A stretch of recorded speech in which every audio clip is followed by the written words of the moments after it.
Chapter 12 from The Magician's Nephew out of the Chronicles of Narnia series. Strawberry's Adventure. Diggory kept his mouth very tightly shut. He had been growing more and more uncomfortable. He hoped that whatever happened, he wouldn't blub or do anything ridiculous. Son of Adam, said Aslan, are you ready to undo the wrong that you have done to my sweet country of Narnia on the very day of its birth? Well, I don't see what I can do, said Diggory. You see, the queen ran away, and I asked you, are you ready? Said the lion. Yes, said Diggory. He had for a second some wild idea of saying, I'll try to help you if you'll promise to help my mother. But he realized in time that the lion was not at all the sort of person one could try to make bargains with. But when he had said yes, he thought of his mother, and he thought of the great hopes he had, and how they were all dying away, and a lump came in his throat, and tears in his eyes, and he blurted out, But please, won't you, can't you give me something that will cheer up Mother? Up till then he had been looking at the lion's great feet and the huge claws on them. Now, in his despair, he looked up at its face. What he saw surprised him as much as anything in his whole life, for the tawny face was bent down near his own, and wonder of wonders, great shining tears stood in the lion's eyes. They were such big, bright tears compared with Diggory's own that for a moment he felt as if the lion must really be sorrier about his mother than he was for himself. My son, said Aslan, I know, grief is great. Only you and I in this land know that yet. Let us be good to one another, but I have to think of hundreds of years in the life of Narnia. The witch whom you have brought into this world will come back to Narnia again, but it need not be yet.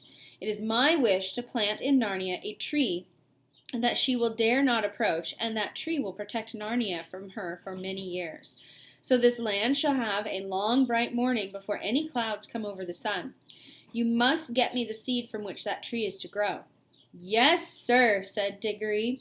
He didn't quite know how it was to be done, but he felt quite sure now that he knew he would be able to do it. The lion drew a deep breath, stooped its head even lower, and gave him a lion's kiss.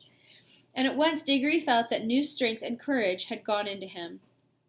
Dear son, said Aslan, I will tell you what you must do. Turn and look to the west and tell me, what do you see? I see terribly big mountains, Aslan, said Diggory.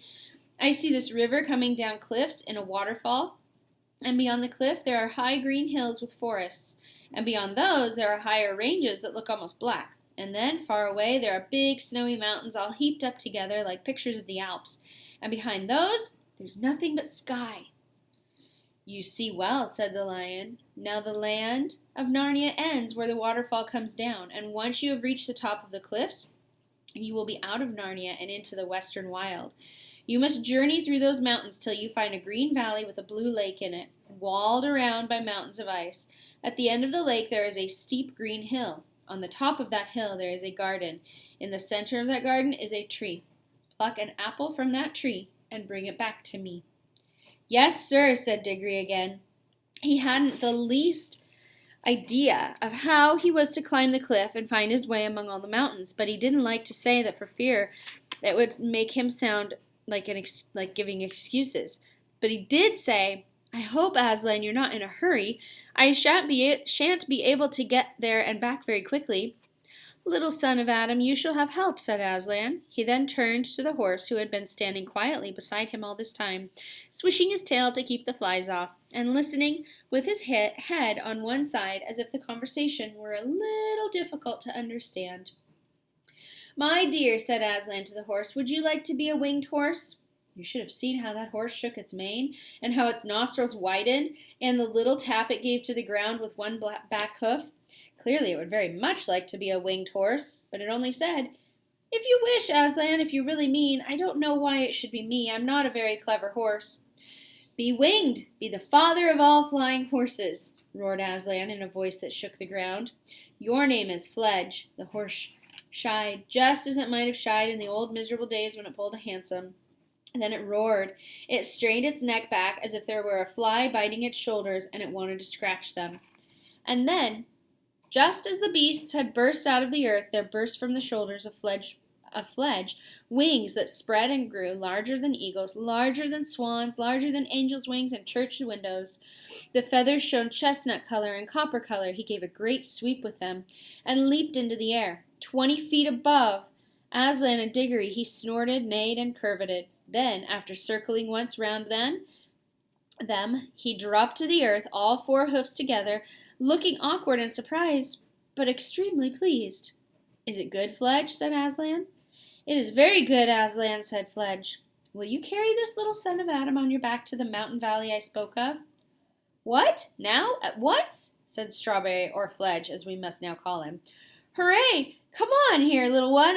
I've had things like you on my back before, long, long ago, when there were green fields and sugar." "What are the 2 daughters of Eve whispering about?" said Aslan, turning very suddenly on Polly and the cabbie's wife, who had in fact been making friends. "If you please sit," said Queen Helen, for that is what Nellie the cabman's wife now was. "I think this little girl would love to go too, if it weren't no trouble."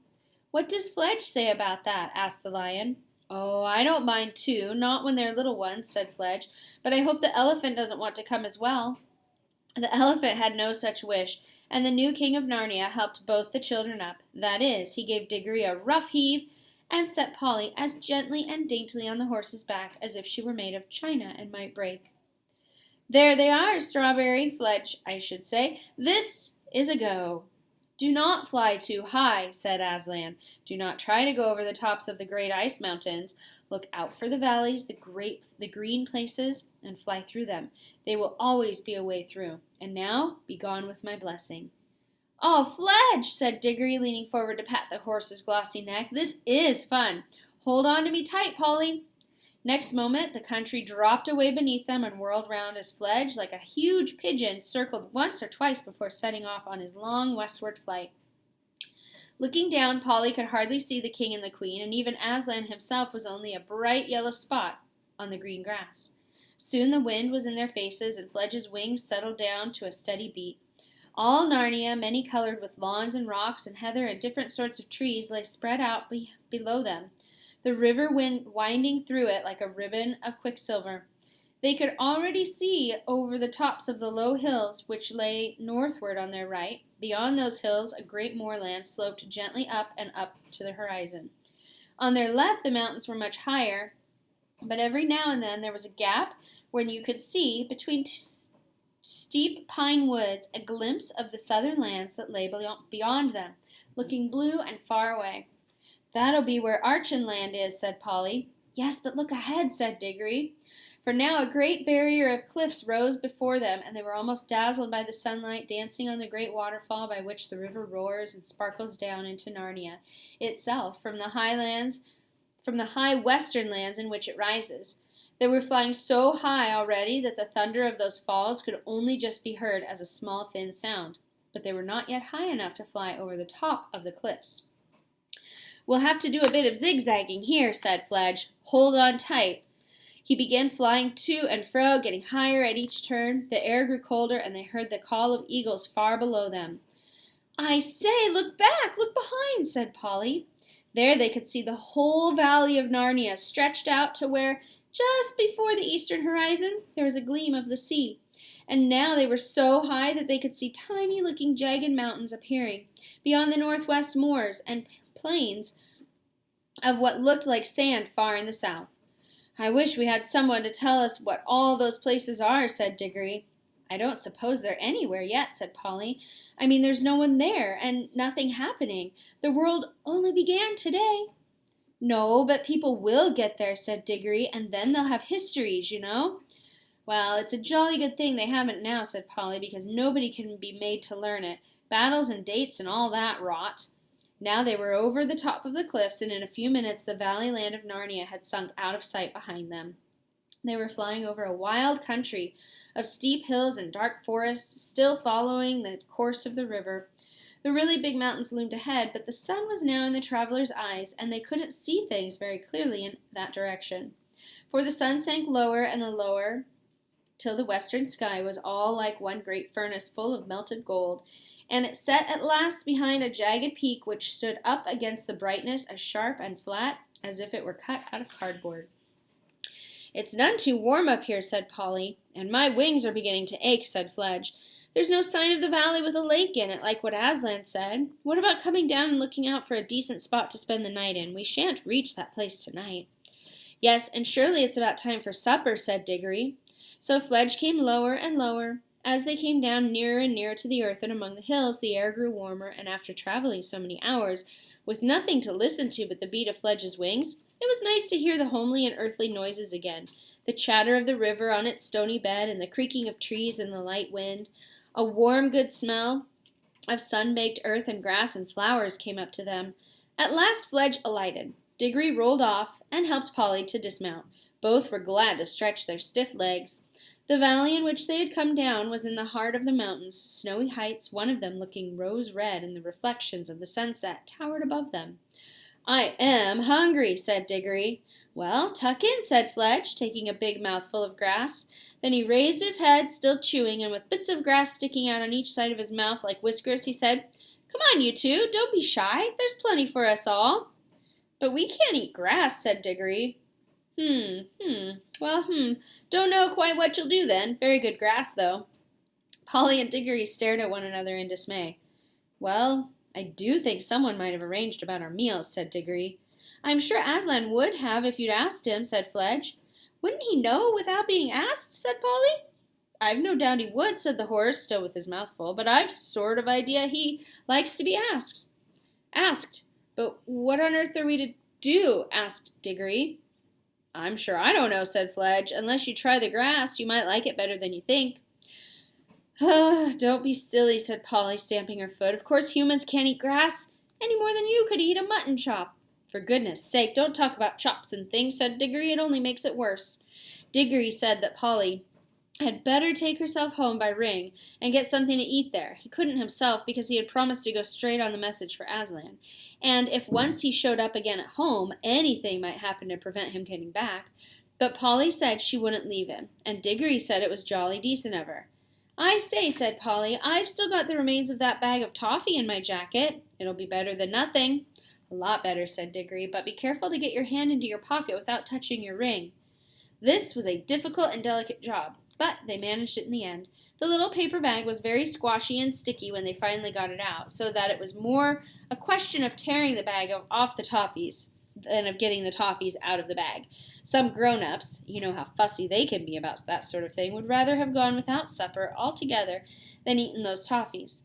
There were 9 of them all told. It was Diggory who had the bright idea of eating 4 each and planting the 9th, for, as he said, if the bar off the lamp-post turned into a little light tree, why shouldn't this turn into a toffee tree? So they dibbled a small hole in the turf and buried the piece of toffee. Then they ate the other pieces, making them last as long as they could. It was a poor meal, even with all the paper they couldn't help eating as well. When Fledge had quite finished his own excellent supper, he lay down. The children came and sat one on each side of him, leaning against his warm body, and when he had spread a wing over each, they were really quite snug. As the bright young stars of the new world came out, they talked over everything. How Diggory had hoped to get something for his mother, and how instead of that he had been sent on this message. And then they repeated to one another all the signs by which they would know the places they were looking for. The blue lake and the hill with a garden on top of it. The talk was just beginning to slow down as they got sleepy when suddenly Polly sat up, wide awake, and said, "Hush!" Everyone listened as hard as they could. "Perhaps it was only the wind in the trees," said Diggory presently. "I'm not so sure," said Fledge. "Anyway, wait. There it goes again. By Aslan, it is something." The horse scrambled to its feet with a great noise and a great upheaval. The children were already on theirs. Fledge trotted to and fro, sniffing and whinnying. The children tiptoed this way and that, looking beyond every bush and tree. They kept on thinking they saw things, and there was one time when Polly was perfectly certain she had seen a tall, dark figure gliding quickly away in the western direction. But they caught nothing, and in the end, Fledge lay down again, and the children re-snuggled, if that is the right word, under his wings.